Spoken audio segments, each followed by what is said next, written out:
créé la première machine à voyager dans le temps, je me suis demandé comment une telle invention pourrait aider l'humanité.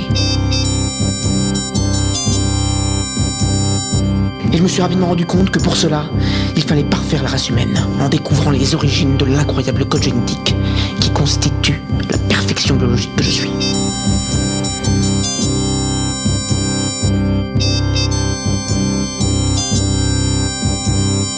C'est pourquoi il était nécessaire que je retrouve mes ancêtres, que je perce ce mystère. Mon équipe de Pracassé et moi-même sommes donc partis à la recherche du passé.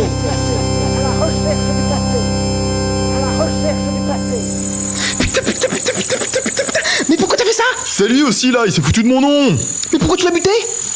Bah, je viens de te le dire, il m'a manqué de respect. Putain, mais je pars pisser à peine 2 minutes et je trouve le moyen de tuer un vieux. Je te rappelle que je suis chevalier. On doit le respect et l'allégeance. Mais t'es pas chevalier, hein? On te doit rien. Et vous là, hein? Ça vous serait pas venu à l'esprit d'intervenir, non? Pour empêcher ça?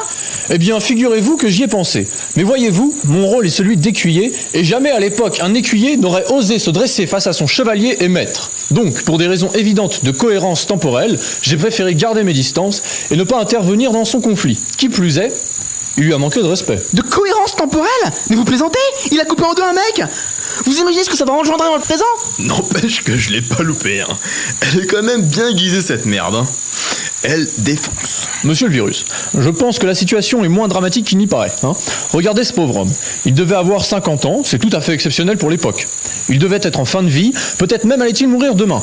Je pense donc qu'il n'allait pas avoir d'autres descendances et n'allait pas accomplir de grandes choses. L'action de Giboin n'a donc pas dû avoir de répercussions notables dans le présent.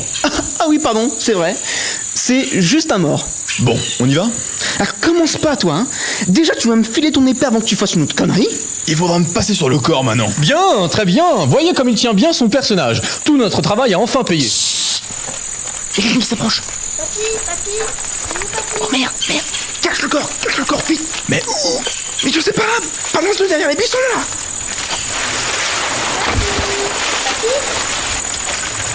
Sinon, on la bute. Bon, vous faites rien, vous me laissez parler, hein. Sinon, on la bute. On bute plus personne, merde.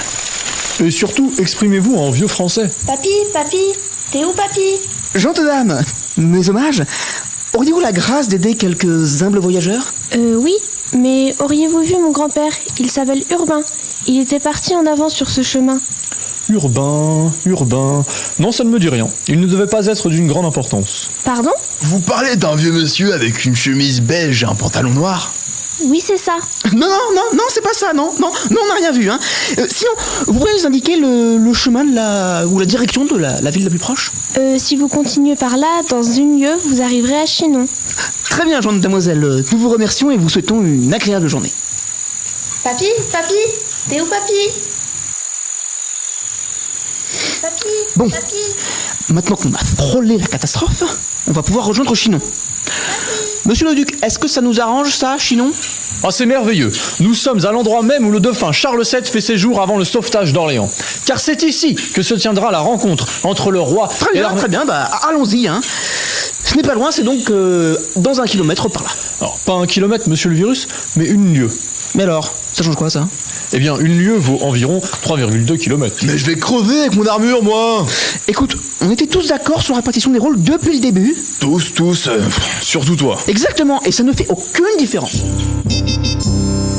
Il me semble qu'on arrive au village. Enfin, ça fait une plombe qu'on marche, j'en peux plus, moi.